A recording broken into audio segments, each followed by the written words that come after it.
Cute Dessert, 5 right in the colour grid, 4 notches down in darkness. And I've noticed something here on Monspot Cullen. Can you see in here? It looks like something that could be like bacterial that's sort of impacting little patches there, colonising, and it seems to maybe denuding the actual area of what we think is cyanophyta there. I don't know if you can see that. Whether I can, I know, I found a new way of holding the camera, didn't I? Yeah, unfortunately, surely there's got to be a way of doing this. How about down in there and maybe over the top? I don't know. So it's just in that sort of localised area a bit with a couple of patches over here. Whether that's attacking the cyanophyta, so they're using the cyanophyta as a food source. Maybe if we add copper to the medium, the copper will knock out the bacterial. The reason I'm saying this is I haven't shown you the down there, but I'll get to that shortly.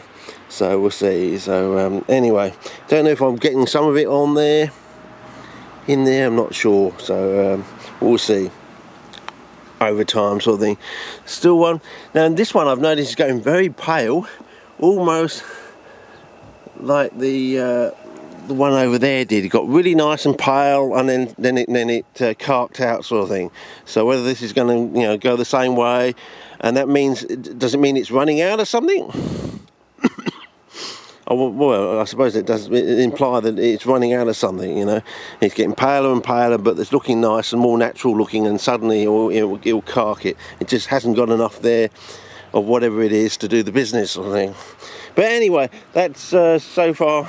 I just thought that was rather interesting. Whether that means I'm keeping it too wet. Let's go to general, and hopefully I'm on general. Yeah.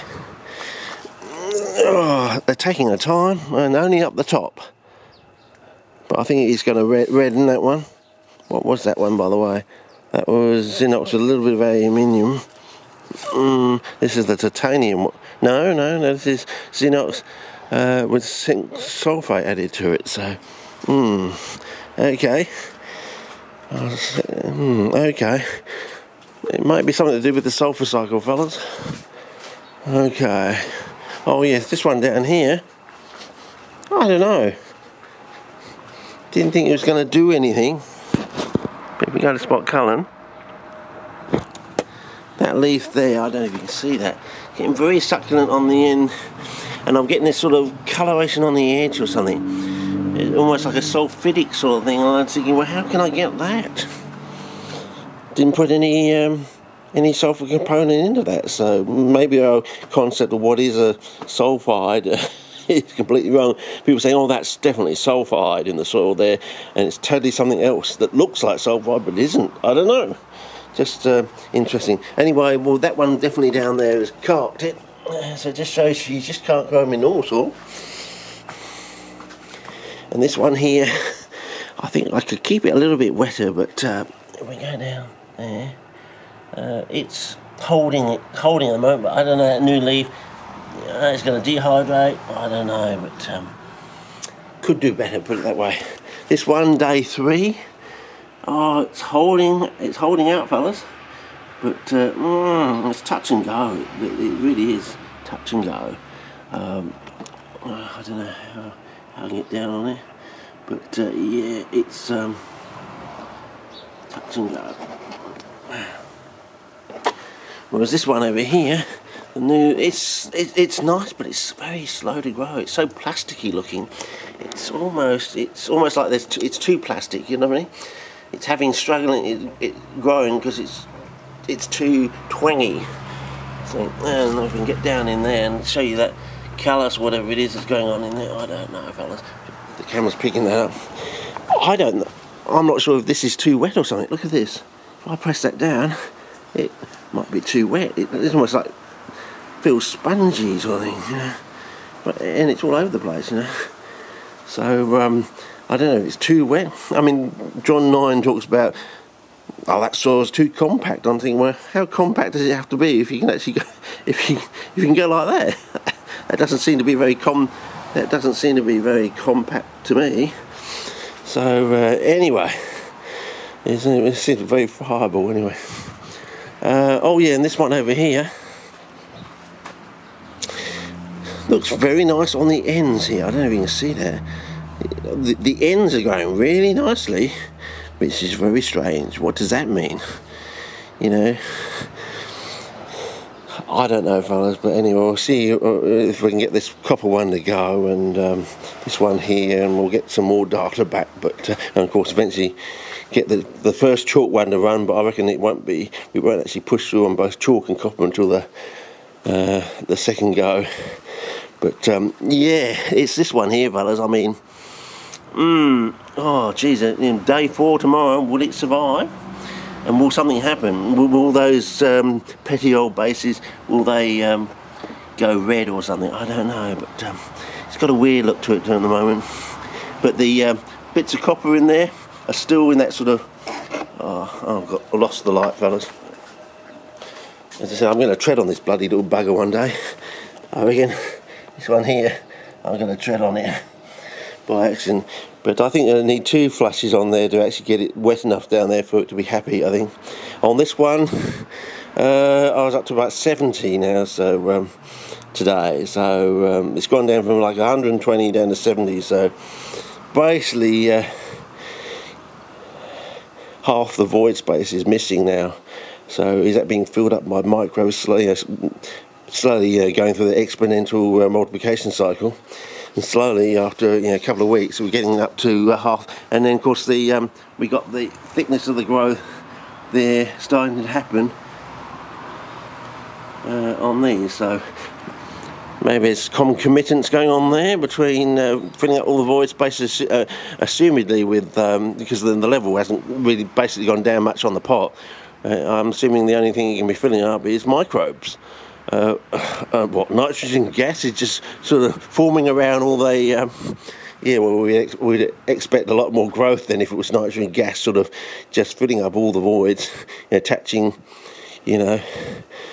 moles after moles after moles of nitrogen just fixing itself onto the thing, filling up all the void spaces. Yeah, right, it'd be tons, and so there'd be so much nitrogen there, you'd expect some sort of response from the plant. But so I'm thinking it's more to do with microbes, I would say, because as I said, it's not actually, we're not losing inches and inches on the top of the pot, so then there's little micro nano particles sort of filling in all the void spaces from what's breaking down from the top of the pot. That's what I'm really saying. But anyway, that's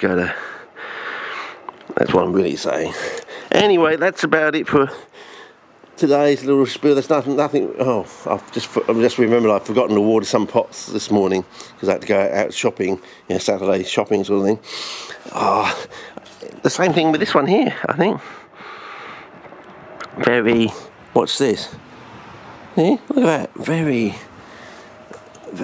Well, that is weird, isn't it? Weird. Hang on, how far does it go all the way down, or? No, it's only on the surface. Okay, only on the surface. So it's only like half an inch, basically, and then it's firm underneath that half an inch. Interesting. What about this one here? Use a different finger. Yep, same thing here. That one there. So it's just, what about this one over here? Change hands. Use a different finger. Oh yeah, definitely. So it's with all of them, basically, but only in the first...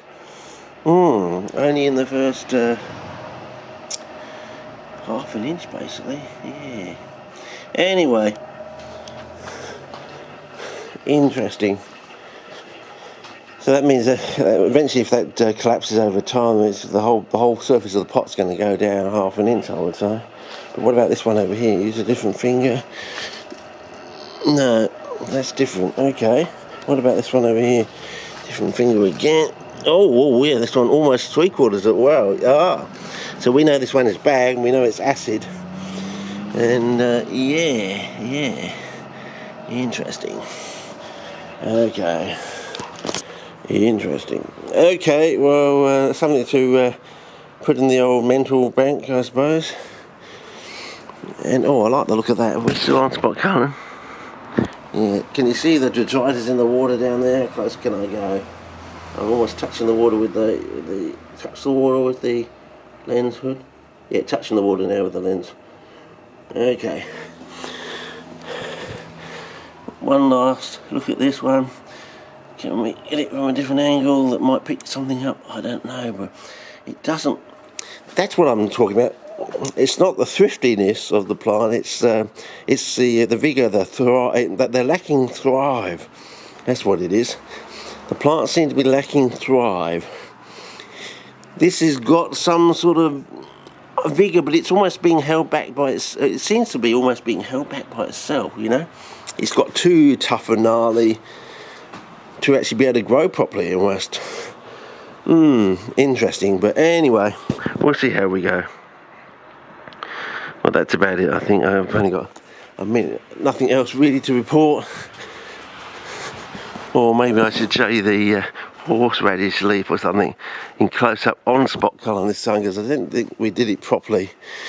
This sort of, what do you say, it's almost like a tobacco look, isn't it? The way it's not, yeah. They say they starve tobacco plants of potassium, I think they say, to get that sort of almost yellow look to them. So, yeah, this sort of look. They say they do that with tobacco by starving them of potassium. I don't know if that's true or not. Probably taking a whole load of bollocks. But anyway, looks like I'm going to have to water my liverwort as well. Yeah, probably going to have to water my liverwort. Okay, well that's it. Over.